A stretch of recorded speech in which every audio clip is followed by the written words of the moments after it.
কবরের জীবনটা আসল জীবন। বিশ্বনবী দোয়া করতেন, আল্লাহুম্মা ইন্না নাউযু বিকা মিন আযাবিল কবর।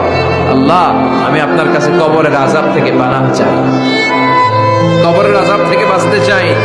এই কবরের মধ্যে অনেক ফিতনা হবে, অনেক সুয়াল হবে। কবরে প্রশ্ন আছে না নাই? কথা বলেন।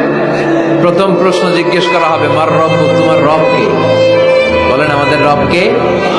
ওয়া মা দীনুক, তোমার ধর্ম কি?